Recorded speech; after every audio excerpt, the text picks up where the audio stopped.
to offer my services Can we quiet the cows, please? to help you run for mayor of Deerlocken. And if you could get some of them to face front.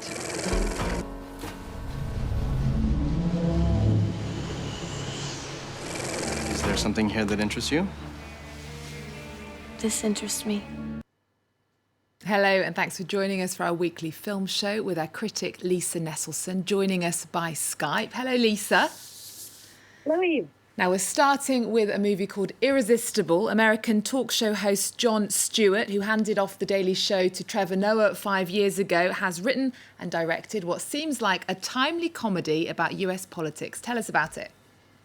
Well, this is a sly and entertaining movie about a very real cause for monumental concern, which is the insanely overbearing presence of money in American politics and the companion practice of going after votes as a blood sport powered by cynicism and data. Now, that doesn't sound like much fun, but writer-director Jon Stewart skewers human behavior with an affectionate touch. When he twists the knife, it's sort of an ergonomic handle that he's working with. It takes zillions of dollars to run an American political campaign. And of course, media are reliant on political advertising for a lot of their annual revenue. It's a terrible combination. And seen from abroad, our electoral system in the United States must look seriously insane. Well, Stewart has a wonderful cast to help him play with cultural stereotypes like city slickers and rural rubes. He does. For example, Steve Carell plays Gary Zimmer, who is a political strategist who works for Democrats. We find out at the outset that he worked on Hillary Clinton's campaign. And he wants to do something to try and lure the rural vote, the people who supposedly voted for Donald Trump. And he's very smitten with a video that goes viral on the internet in which we see a farmer, Gary Hastings, who's a retired colonel in the U.S. Army. And he goes to a town hall meeting and he speaks up in defense of immigrants. He says the immigrants in their community have contributed to making life better. And that community is in big trouble because when the army base closed, it went from a population of 15,000 to just 5,000. So they don't have the money to do anything, and it looks like their high school might even close. Let's take a look at Irresistible. We can't win unless it turns out that this town isn't the Mayberry everybody thinks it is.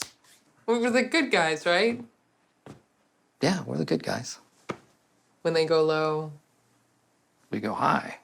Unless we also need to go low, apparently. Only to keep those who would go lower out of power. So when they go low, we go higher incrementally in relation to how low they went. Regrettably, yes. When they go low, we go almost as low, but we feel worse doing it. Now, Lisa, due to COVID-19, this film was mostly released to video platforms in the US, so we're lucky to be able to see it in cinemas here in France, aren't we? Oh, and how, because this is the kind of movie that is so much better if you can enjoy laughing with an audience, with other people. And there are a lot of laughs here, some of them at the expense of Democrats, some of them on Republicans, a lot of them on the nature of television, and some of them on us. Jon Stewart is himself a liberal Democrat. He is so good at making fun of what makes the liberal elites tick. If you do go, stay till the very, very end, because there are multiple rewards. Our next film is from leading Romanian director Cristi Puiu, who's made a new film that takes its time. Tell us about the period talkfest Malmkrog and whether it held your attention for 200 minutes. Well, personally, I think this is 3 hours and 20 minutes well spent.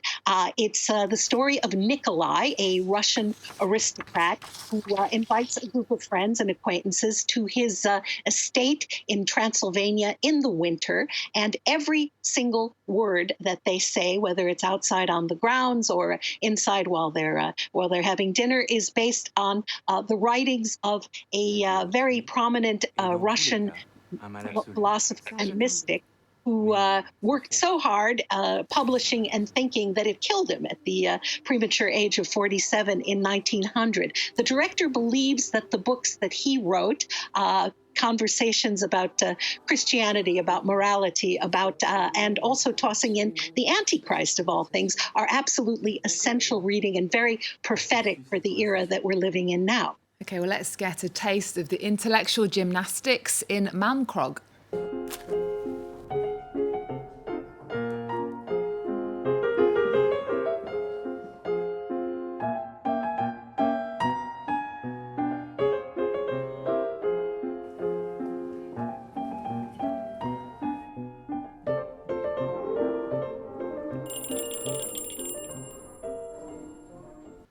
Well, their surroundings and clothes are certainly very nice. When is this taking place?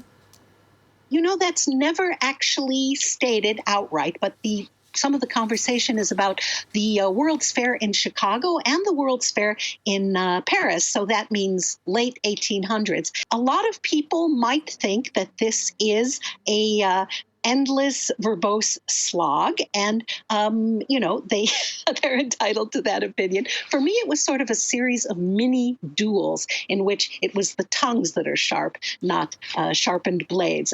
Everything they say, I was especially taken with the idea that the Antichrist may be the key to uniting humanity, and also the women speak their minds, which implies that it was accepted that women do have minds.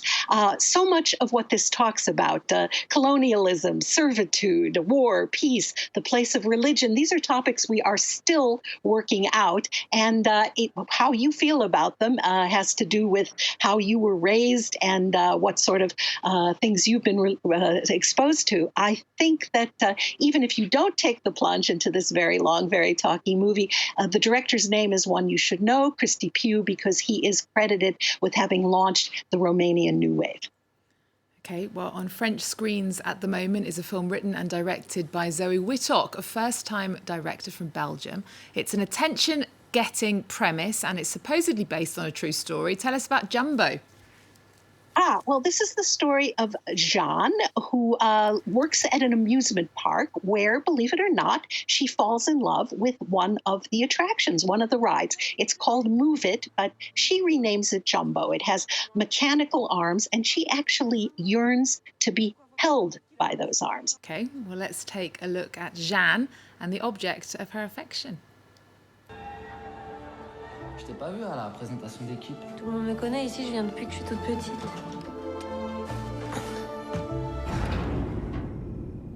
Y a quelqu'un?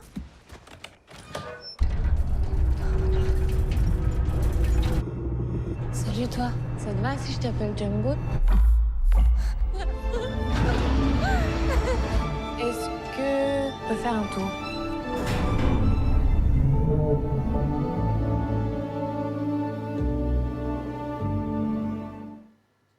This is certainly a very interesting idea. Where did the inspiration come from?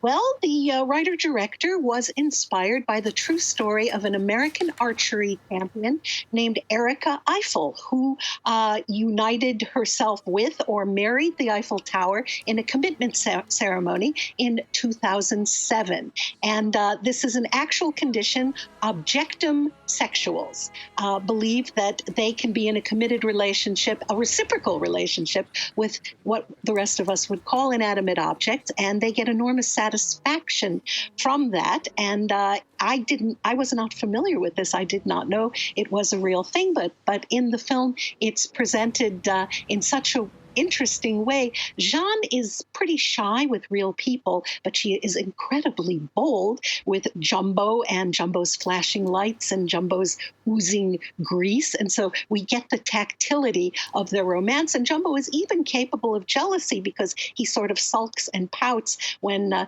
Jeanne pays attention to Mark, the human who sort of is in charge of the amusement park. I think it's very, very hard to put a completely new spin on romance, and this film does accomplish that. Certainly sounds intriguing anyway. David Cronenberg showed us how sexy car crashes could be with his 1996 adaptation of author J.G. Ballard's 1973 novel Crash. The film Restored is out again in France, Lisa. Yes, well, there are names of directors that we're all familiar with who have actually given a title to a certain style. So everybody knows what Hitchcockian means or what Lynchian means. And while David Cronenberg has also directed some pretty straightforward movies in his time, this movie is absolutely the ultimate in Cronenbergian body horror. It's the story of, let's call it autoeroticism. It's people who get off on car crashes and their aftermath. There's a real sense of outsiders bonding together with a very unusual proclivity and not being at all ashamed of it, very gung-ho. I like so many things about this film, and also Cronenberg's approach, which is that you watch the film and then you kind of squirm through it, and then you say, "Hi, David, thank you for letting me squirm through that." And the reason I say squirm is because that is what the male critics on either side of me were doing in the balcony during the press preview of this film at Cannes back in 1996. The American film critic Roger Ebert had the incredible insight 24 years ago that Crash is actually like a porn movie directed by a computer. That computer downloaded everything it could about sex, and then it found out about Americans' obsession with cars, and it combined those two things in a mistaken algorithm. And so we have that mistaken algorithm to appreciate. So Crash is about love for something that most people wouldn't think about, very much like Jumbo, and I suggest you take it as spin. Okay. Lisa, thank you very much for your company today. We're going to leave you with Crash. Remember our website. We're also on Twitter, Facebook and Instagram. There's more news coming up on France 24 after this.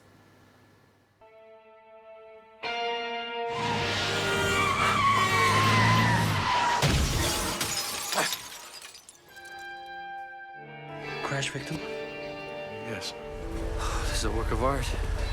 The car crash is a fertilizing rather than a destructive event. This is your car? You haven't told me where we're going. Toward a date with death.